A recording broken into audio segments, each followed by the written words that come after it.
everyone, welcome to my YouTube channel Ayurveda plus modern. कैसे हैं आप सब लोग? Hope you all are well and good. So let's start our today's topic Ashtanga Hridaya chapter 1 आयुष्य काम्यम part 4। देखो, मैं टॉपिक शुरू करूँ पहले उससे प्लीज़ आप सबसे एक रिक्वेस्ट है, नोटबुक ले लो, पेन ले लो, जो भी इम्पोर्टेंट पॉइंट्स हैं नोट डाउन करते हुए चलो। बहुत इजी जाएगा आपको स्टडी करने के लिए, ठीक है। So please please please request है आपसे, नोटबुक ले लो, पेन ले लो, नोट्स बनाते हुए चलो। लेकिन शुरू करने से पहले as always energy boost up कर लेते हैं। So here it is, you are only confined by the walls you build yourself. Okay, so now let's begin our topic. So guys, part 3 में हम लोगों ने टाइप्स ऑफ मेडिसिन तक cover किया था। अब पार्ट 4 में हम लोग शुरू करते हैं ट्रीटमेंट फॉर मेंटल इम्बैलेंस। तो उसका श्लोक जो ये दिया हुआ है उसका अर्थ ये है, ट्रीटमेंट फॉर मेंटल इम्बैलेंस मतलब पहले ये समझते हैं ऐसी चिकित्सा जो कि मन को एकाग्र करने वाली हो। मन को एकाग्र करने वाली चिकित्सा के बारे में हम लोग अभी स्टडी करेंगे। तो पहली है धी अर्थात बुद्धिपूर्वक कर्म करे, कोई भी कर्म उसका परिणाम क्या होगा यह सोच कर करे, तो यह जो है धी में आता है। सेकंड है धैर्य अर्थात न डरते न घबराते कर्म करे, और जैसे चिकित्सा के करते समय डरना नहीं चाहिए, इस तरह से ये जो है धैर्य में आता है।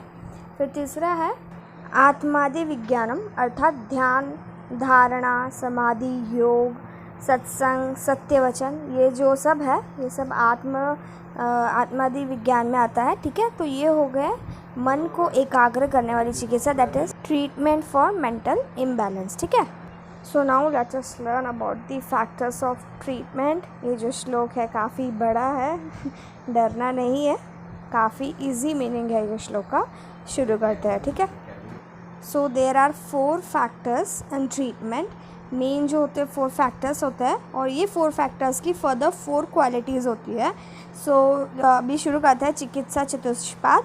तो पहले 4 फैक्टर्स हम लोग देख लेते हैं ट्रीटमेंट में किसकी ज़रूरत होती है। पहला है भिषक अर्थात डॉक्टर। ऑफ कोर्स कोई अगर ट्रीटमेंट करनी है तो डॉक्टर की ज़रूरत होगी। दूसरा है रोगी, पेशेंट की ज़रूरत होगी। तीसरा है द्रव्य, मेडिसिन की ज़रूरत होगी। और चौथा है उपस्था मतलब नर्स की ज़रूरत होगी। तो ये मेन 4 फैक्टर्स होता है ट्रीटमेंट के लिए। डॉक्टर होना ज़रूरी है, that is भिषक।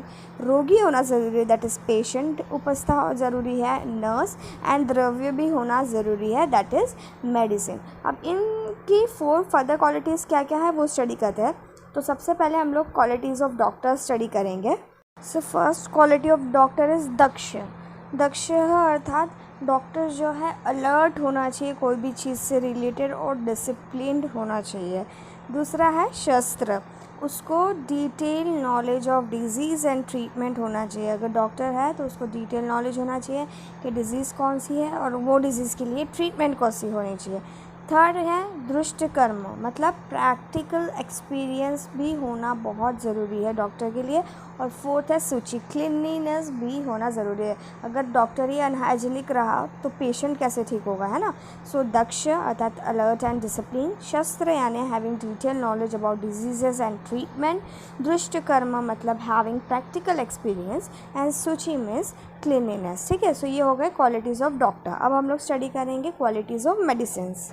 So first quality of medicine is बहुकल्पा मतलब के ability to formulate in different dosage form like decoction, powder, herbal oil. मतलब जो मेडिसिन होती है उसका अलग अलग फॉर्म में फॉर्मुलेट होना बहुत ज़रूरी है। जैसे कि कभी डिकोशन के फॉर्म में, कभी पाउडर फॉर्म में, कभी हर्बल ऑयल के फॉर्म में। सो ये क्वालिटी होनी ज़रूरी है बहुकल्पा। देन सेकेंड इज़ बहुगुना, उसमें इनॉर्मस क्वालिटीज़ होनी चाहिए। देन संपन्ना मतलब एंडोव्ड विथ वर्चूज़। और फोर्थ क्वालिटी जो है वो है योग्य, suitable and appropriate for specific disease. जो मेडिसिन होती है वो पर्टिकुलर डिजीज़ के लिए सुटेबल होनी चाहिए। So this are all the qualities of medicine. Now let us learn about the qualities of nurse. So first quality of nurse है अनुरक्ता मतलब कंपैशन टुवर्ड पेशेंट के तरफ हमदर्दी होना नर्स की बहुत ज़रूरी है। सेकेंड इज़ सूची क्लीनलीनेस होना ज़रूरी है। दक्ष मीन्स अलर्ट होनी चाहिए और एक्टिव होनी चाहिए नर्स। एंड फोर्थ बुद्धिमान मतलब नॉलेजेबल होनी चाहिए और इंटेलिजेंट होनी चाहिए। So this are all the qualities that a nurse should possess. Compassion towards patient, cleanliness, alert should be alert and active, and intelligent भी होनी चाहिए. Now let us learn about the qualities of the patient. Patient में क्या क्या qualities होनी चाहिए. सो first quality है आद्य मतलब पेशेंट रिच होना चाहिए. सेकेंड इज़ भिषग्वश्या मतलब 100% ओबीडियंट होना चाहिए towards the doctor. Then third is ज्ञापक मतलब गुड मेमोरी होनी चाहिए उसकी. और फोर्थ वन इज़ सत्यवान मतलब having good strength to tolerate disease and treatment. कुछ पेशेंट्स जो होते हैं वो उनकी इम्यूनिटी काफ़ी कम होती है या फिर वो कोई भी डिज़ीज़ को टॉलरेट नहीं कर सकते. तो पेशेंट ऐसा होना चाहिए जिसकी बल अच्छा हो और वो टॉलरेट कर सके कोई भी डिज़ीज़ और ट्रीटमेंट को. ठीक है. So this was all about factors of treatment. So now let us learn about the types of diseases. देखो दो मेन टाइप्स ऑफ डिजीज़ेस होती है जो कि फर्दर दो टाइप्स में और डिवाइड होती है. मतलब मेन टू है और वो फर्दर जाके और दो टाइप में डिवाइड होती है. पहली जो है साध्य और दूसरी जो है असाध्य. ये दो मेन है. साध्य अर्थात जो कि easily which can be cure, जो डिजीज़ क्योर हो सकती है, जो डिजीज़ ठीक हो सकती है उसको साध्य बोलेंगे. और वो फर्दर कौन से दो टाइप्स में डिवाइड होती है, दैट इज़ सुख साध्य और कृच साध्य. सुख साध्य मतलब जो कि ईजी टू क्योर है, मतलब जो कि ईजीली क्योर हो सकती है.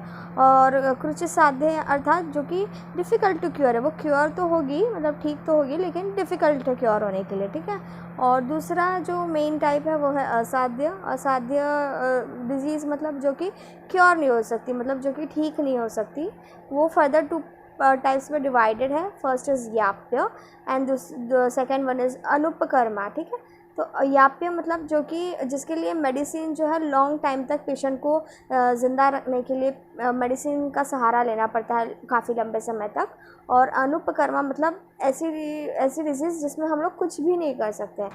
So now let us learn the qualities of disease which can be cured easily. So first of all सर्वो औषधक्षमे देहे.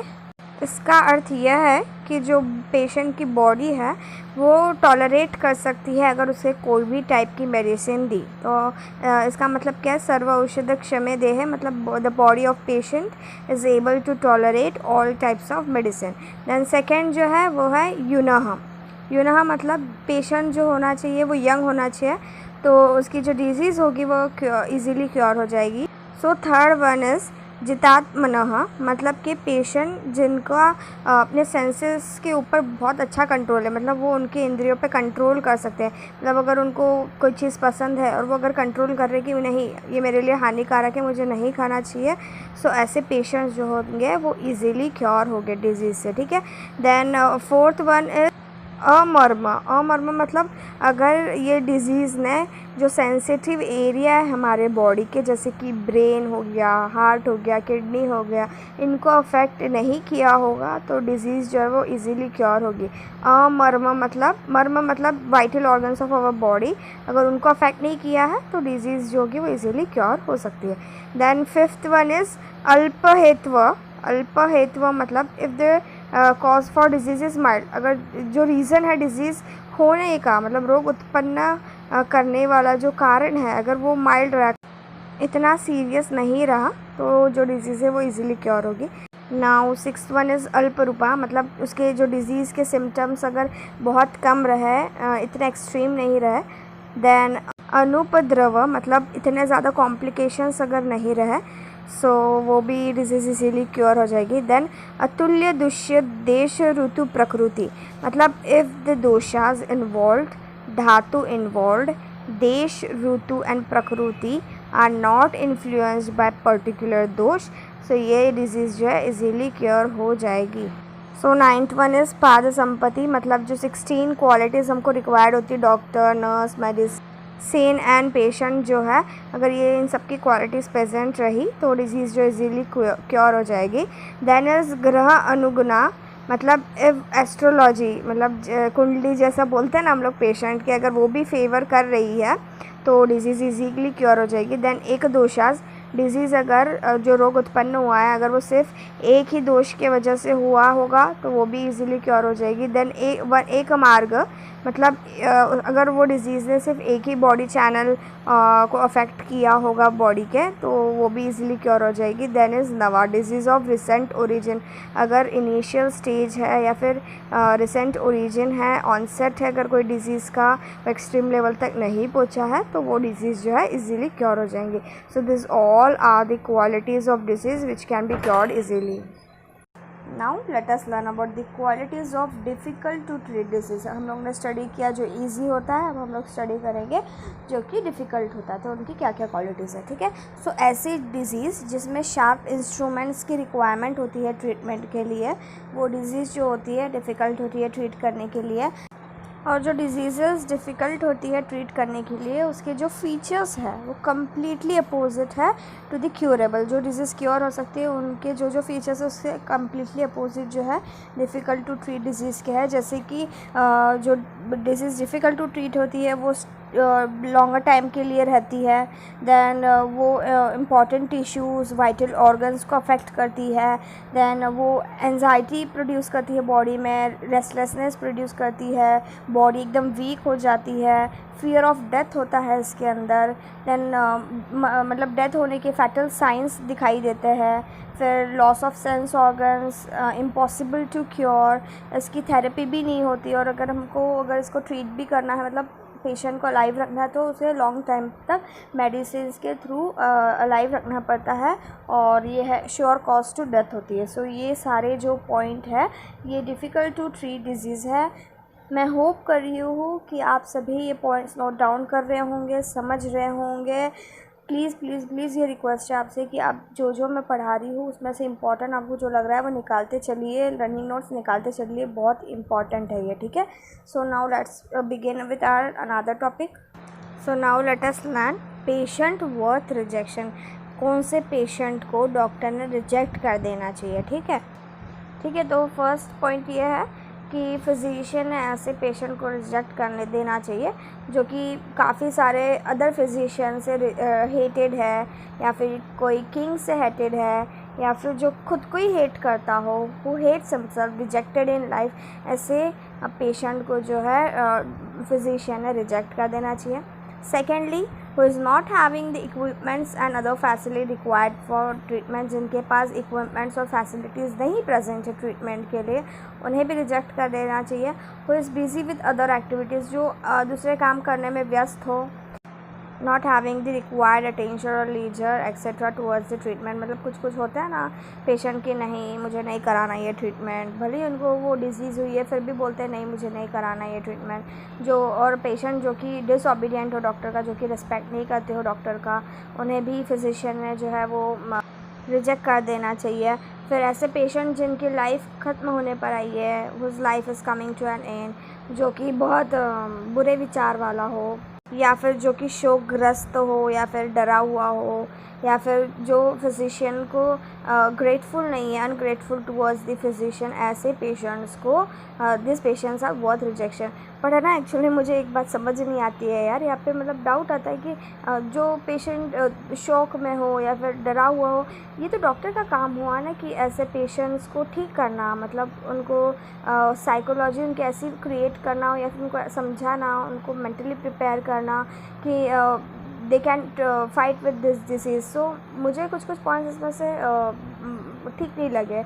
आपको कैसा लगता है प्लीज़ आप मुझे कमेंट सेक्शन में बताइए।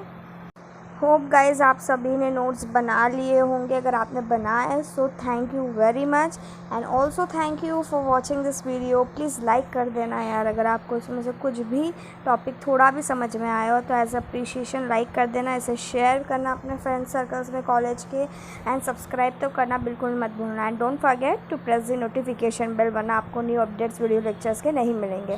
Thank you so much.